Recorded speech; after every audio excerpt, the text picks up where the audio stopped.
الحمد لله وكفى وسلام على أشرف الأنبياء أما بعد. میرے انتہائی معزز محترم مکرم سامعین کرام، رجب المرجب کا مہینہ چل رہا ہے۔ گزشتہ جمعۃ المبارک کو آپ حضرات کے سامنے کچھ گزارشات رکھی تھی۔ اس مہینے کی ابتدا میں رسول اکرم علیہ السلام سے صرف ایک ہی سنت مروی ہوئی ہے، اور وہ یہ ہے کہ آپ علیہ السلام اس مہینے کی ابتدا میں اللہ تبارک و تعالیٰ سے یہ دعا مانگا کرتے تھے کہ اے ہمارے رب، ہمارے لیے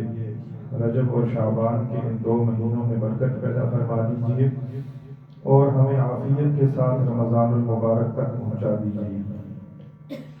اور ساتھ ہی صحابہ کرام رضوان اللہ تعالی علیہم اجمعین بھی اس دعا کا اہتمام فرمایا کرتے تھے۔ اس لیے علماء کرام نے یہ مسئلہ اخذ کیا ہے کہ رجب المرجب کی ابتدا میں یہ دعا پڑھنا مسنون ہے۔ اس کے لیے کوئی وقت مقرر نہیں ہے، سارے مہینے ہی اگر اس کی عادت بنا دی جائے تو بڑا اچھا ہے، اور ایک مرتبہ تو سنت پر عمل کرنے کی نیت سے ضرور پڑھ لینا چاہیے۔ دوسرا عرض یہ کیا تھا کہ رجب کے مہینے کے حوالے سے بہت ساری منکرات لوگوں کے درمیان مشہور ہو جاتی ہیں، جیسے لوگوں نے رجب کے کچھ خاص روزے مشہور کر رکھے ہیں۔ تو یہ میں نے عرض کیا تھا کہ رجب کے لیے رسول کریم علیہ السلام کا طرز عمل یہ تھا کہ آپ کثرت سے روزے رکھا کرتے تھے، لیکن کوئی اس کی مقدار آپ علیہ السلام نے بیان نہیں فرمائی۔ صحابہ کرام نے یہ روایت فرمایا ہے کہ ہم دیکھتے تھے کہ آپ علیہ السلام روزے رکھ رہے ہیں، اور لگتا تھا کہ اب سارا مہینہ روزے ہی رکھتے چلے جائیں گے، لیکن پھر آپ علیہ السلام روزے رکھنا ترک کر دیتے تھے اس مہینے میں، تو ہمیں محسوس ہوتا تھا کہ اب دوبارہ روزے رکھنا شروع ہی نہیں فرمائیں گے۔ تو اس لیے رمضان المبارک کی تیاری کرنے کے خاطر رجب کے مہینے میں روزے رکھنا یہ بھی آپ علیہ السلام سے ثابت ہے، لیکن اس کے لیے کوئی دن مخصوص نہیں کیا گیا۔ تیسری بات یہ عرض کی تھی کہ رجب کے مہینے میں ایک خاص نماز لوگوں کے درمیان مشہور ہے صلاۃ الرغائب کے نام سے، اور اس کے لیے بہت ساری حدیثیں بھی گھڑ کر رکھی گئی ہیں اور بیان کی جاتی ہیں۔ اس نماز کی خاص ترتیب بتائی جاتی ہے، اس کی خاص رکعات بتائی جاتی ہیں، اور یہ تفصیل بھی بتائی جاتی ہے کہ کس رکعت میں کون سی سورت پڑھی جانی چاہیے، کون سے اوراق و اذکار اس نماز کے دوران کرنے چاہیے۔ تو شریعت سنت کے اندر اس کی بھی کوئی تفصیل موجود نہیں ہے، اور بدعت کے زمرے میں یہ آتی ہے۔ اس طرح کی کسی نماز کا اہتمام ہمیں نہیں سکھایا گیا۔ اور ایک بات یہ عرض کی تھی کہ بعض لوگ زکوٰۃ کو مؤخر کر کے رجب تک لے آتے ہیں کہ رجب کے مہینے میں زکوٰۃ ادا کریں گے، اور یہ سمجھتے ہیں کہ زکوٰۃ کا حکم اس کی ادائیگی رجب میں کی جانی چاہیے۔ تو یہ بھی ایک غلط نظریہ تھا، اس کی بھی تردید کر دی گئی تھی۔ اور آخری بات یہ بیان کی تھی کہ 27 رجب کو یہ سمجھا جاتا ہے کہ آپ علیہ السلام کو معراج ہوا۔ تو صحیح سند کی روایات کے ساتھ یہ بات ہمارے تک نہیں پہنچتی کہ آپ علیہ السلام کو جب معراج ہوا تھا تو اس کی تاریخ کیا تھی۔ تو اس لیے 27 رجب کو خاص طور پر اس دن کے طور پر منانا کہ یہ رسول کریم علیہ السلام کی معراج کا دن ہے، یہ بھی درست عمل نہیں ہے اور بدعت کے زمرے میں آتا ہے۔ اس سے اپنے آپ کو بچانا چاہیے۔ اور 27 رجب کے دن بعض لوگوں نے کچھ ضعیف روایات، ایسی ضعیف جو قابل ترک ہیں، کچھ ضعیف روایات کی بنیاد پر یہ قول کیا ہے کہ اس دن روزہ رکھا جانا چاہیے۔ تو 27 رجب کو شریعت میں کسی قسم کا کوئی روزہ نفل نہیں کیا گیا، سنت نہیں کیا گیا۔ تو اس لیے خاص طور پر اس دن اگر روزے کا اہتمام کیا جائے گا تو وہ بدعت کے زمرے میں آ جائے گا، کیونکہ ہر ایسا عمل جس کو شریعت نے لازم نہیں ٹھہرایا، ہم اگر اس کو لازم کر دیں تو وہ بدعت بن جاتا ہے۔ اس لیے ان امور سے اپنے آپ کو بچانا چاہیے۔ یہ گزشتہ جمعۃ المبارک کی کچھ معروضات تھی جن کا خلاصہ میں نے دوبارہ عرض کر دیا۔ رجب کے مہینے میں ایک نئی تقریب جو آج کل کے دور میں بڑے زور و شور سے مشہور ہوتی نظر آ رہی ہے، آپ حضرات کی سماعتوں سے بھی اور بصارت سے بھی وہ چیز گزری ہوگی، جشن مولود کعبہ کے نام سے ایک جشن منایا جاتا ہے، اور اس جشن کے پیچھے نظریہ یہ ہے کہ حضرت علی رضی اللہ تعالی عنہ 13 رجب المرجب کو ان کی پیدائش ہوئی ہے، اور لہٰذا اس پیدائش کے دن کے اوپر جو ہے ہم جشن منائیں گے۔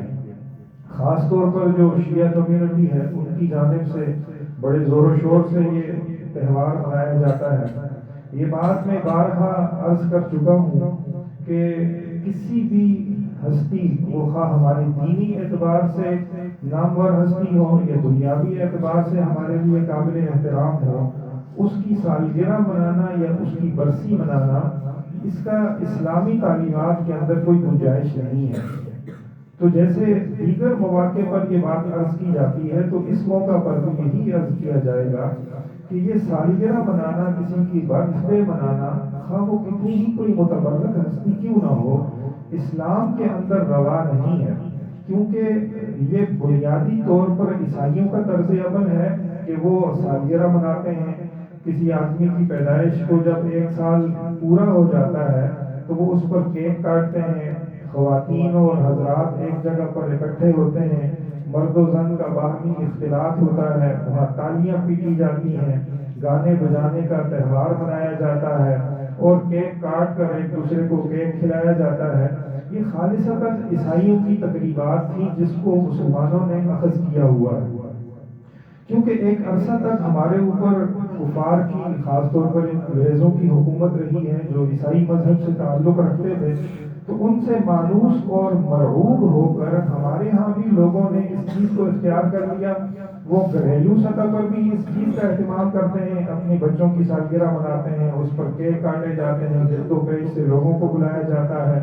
اور اب وہ چیز بڑھتے بڑھتے ہماری شرعی اور دینی اعتبار سے جو متبرک ہستیاں ہیں ان کی طرف بھی یہ بات چلی گئی ہے، اور ہم نے دیکھا کہ 13 رجب کو لوگوں نے حضرت علی رضی اللہ تعالی عنہ کا یوم ولادت منایا، اور اس کو جشن مولود کعبہ کا نام دیا گیا۔ اس کے اوپر کیک کاٹے گئے، کیکوں کے اوپر جو ہے حضرت علی رضی اللہ تعالیٰ عنہ کا نام مبارک لکھ کر ان کو چھریوں سے کاٹا گیا۔ اس وقت انہوں نے توہین محسوس نہیں کی، بلکہ اس کو عین عبادت تصور کرتے ہوئے، حضرت علی رضی اللہ تعالیٰ عنہ کے ساتھ عشق تصور کرتے ہوئے اس تقریب کو منایا گیا، جس کا اسلام کے ساتھ کسی صورت بھی تعلق نہیں ہے۔ ہمارے ممبر سے اس چیز کو بیان کرنے کا مقصد یہ ہے کہ ہمارے جو سامعین ہیں ان کی سماعتوں میں یہ بات پہنچ جائے کہ یہ طرز عمل اور یہ جو رویہ ہے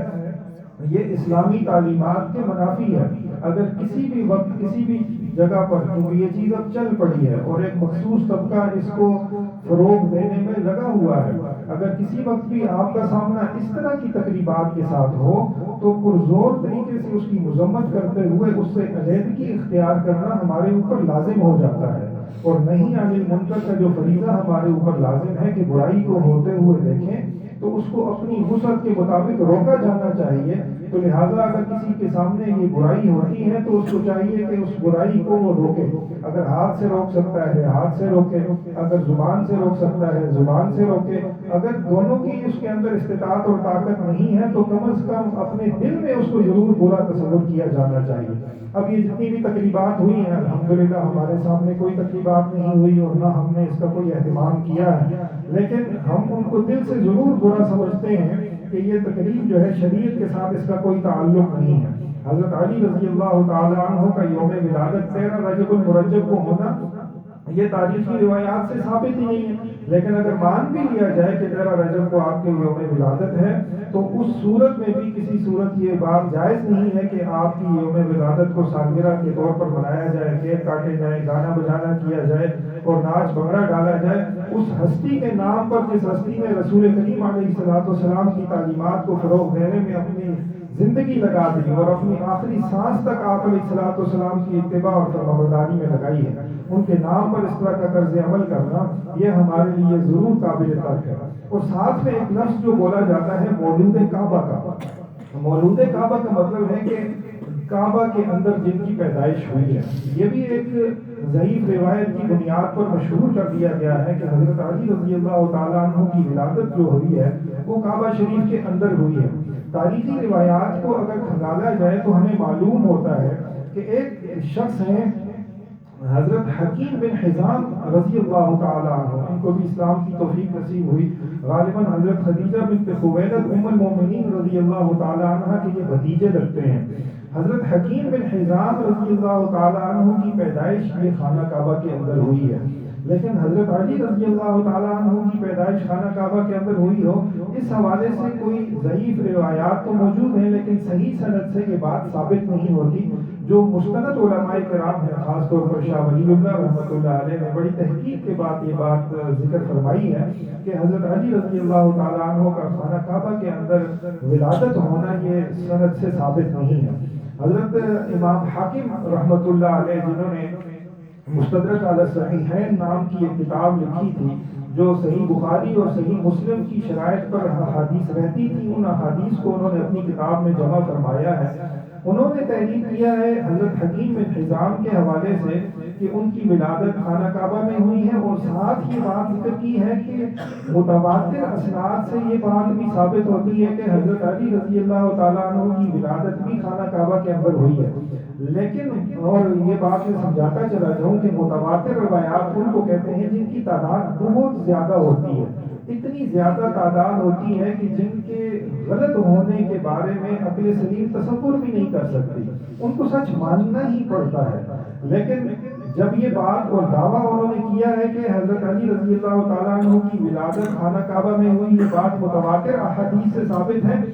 آگے انہوں نے ایک ضعیف حدیث بھی بیان نہیں فرمائی۔ تو اس چیز کو سامنے رکھتے ہوئے علماء کرام نے یہ تحریر کیا ہے کہ حضرت علی رضی اللہ تعالیٰ عنہ کی ولادت خانہ کعبہ کے اندر نہیں ہوئی۔ اگر ہو بھی جاتی تو حضرت علی رضی اللہ تعالیٰ عنہ کی فضیلت کو ثابت کرنے کے لیے ہمیں اس طرح کے بے بنیاد دعوے کرنے کی کسی صورت کی ضرورت نہیں ہے کہ حضرت علی رضی اللہ تعالیٰ عنہ تو رسول کریم علیہ السلام کے ساتھ اس طرح جڑے رہے کہ اسلام کی تعلیم کے اندر، اسلام کی تبلیغ کے اندر، اسلام کے دفاع کے اندر، اسلام کی ترویج کے اندر ان کا بہت بڑا کردار نظر آتا ہے۔ حضرت علی رضی اللہ تعالیٰ عنہ جن کی ولادت رسول کریم علیہ السلام کی بعثت سے 10 سال قبل ہوئی، یہ وہ واحد ہستی ہیں جن کو رسول کریم علیہ السلام کی بچپن سے کفالت نصیب ہوئی ہے۔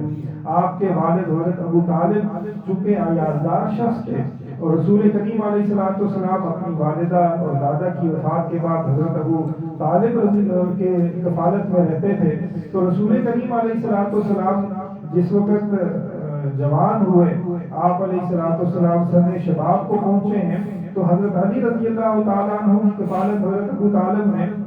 رسول کریم علیہ السلام کے سپرد فرمائی ہے۔ تو وہ تمام اعلیٰ اخلاقیات جو رسول کریم علیہ السلام کے اندر پائی جاتی تھی، بچپن سے ہی حضرت علی رضی اللہ تعالیٰ عنہ نے سیکھنی شروع کر دی۔ اور یہ بات آپ کو معلوم ہے کہ رسول کریم علیہ السلام نے جس وقت نبوت کا اعلان فرمایا ہے، تو وہ پہلی ہستیاں جنہوں نے آپ علیہ السلام کی دعوت پر لبیک کہا ہے، ان میں حضرت علی رضی اللہ تعالیٰ عنہ بچوں میں سب سے پہلے اسلام قبول کرنے والے شخص تھے۔ حضرت علی رضی اللہ تعالیٰ عنہ واحد ہستی ہیں جن کو رسول کریم علیہ السلام نے ہجرت کے سفر کے دوران اپنے بستر پر لٹایا، اور وہ بستر پر لیٹنا صرف لیٹنا ہی نہیں تھا، بلکہ وہ ایسا طرز عمل تھا کہ رسول کریم علیہ السلام کو نعوذ باللہ قتل کرنے کے لیے ایک فوج باہر گھر کا محاصرہ کیے ہوئے ہے، اور ایسی کیفیت کے اندر آپ علیہ السلام کے بستر پر لیٹنا تاکہ آپ بعد میں رسول کریم علیہ السلام کے پاس ان کفار کی جو امانتیں ہیں وہ لوٹا کر ہجرت کر کے مدینہ تشریف لائیں،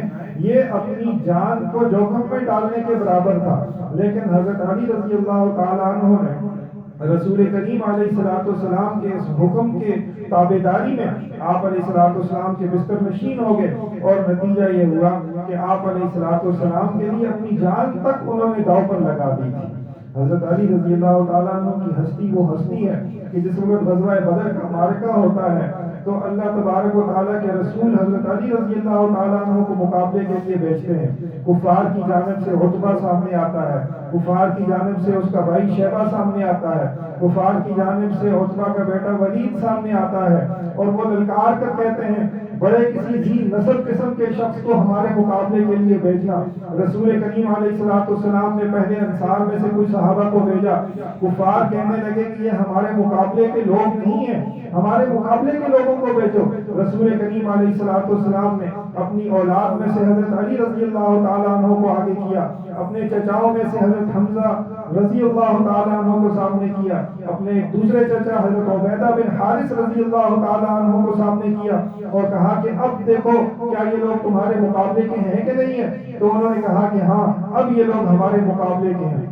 حضرت حمزہ کا مقابلہ ہوتا ہے، اپنے مد مقابل کو قتل کرتے ہیں۔ حضرت علی رضی اللہ تعالیٰ عنہ کا مقابلہ ہوتا ہے، اپنے مد مقابل کو قتل کرتے ہیں۔ حضرت عبیدہ رضی اللہ تعالیٰ عنہ زخمی ہو جاتے ہیں، حضرت علی رضی اللہ تعالیٰ عنہ ان کے فریق کے بھی مقابل جاتے ہیں اور اس کافر کو بھی قتل کرتے ہیں۔ تینوں جانب سے کفار قتل ہوتے ہیں۔ حضرت عبیدہ رضی اللہ تعالیٰ عنہ زخمی حالت میں رسول کریم علیہ السلام کے قدموں میں پہنچتے ہیں اور کہتے ہیں اللہ کے رسول، آج میں نے وہ وعدہ سچ کر دکھایا ہے جو ابو طالب نے آپ سے کیا تھا، اور وہ وعدہ یہ تھا کہ ہم بنو ہاشم والے اپنی جانیں لٹا دیں گے، ہماری لاشوں کے اوپر سے ہو کر کوئی محمد تک پہنچ سکتا ہے، بصورت دیگر ہم کسی کو محمد تک نہیں پہنچنے دیں گے۔ آج میں نے وہ وعدہ سچا کر دکھایا ہے۔ اور یہ کہتے ہوئے رسول کریم علیہ السلام کے قدموں میں ان کی جان نکل گئی۔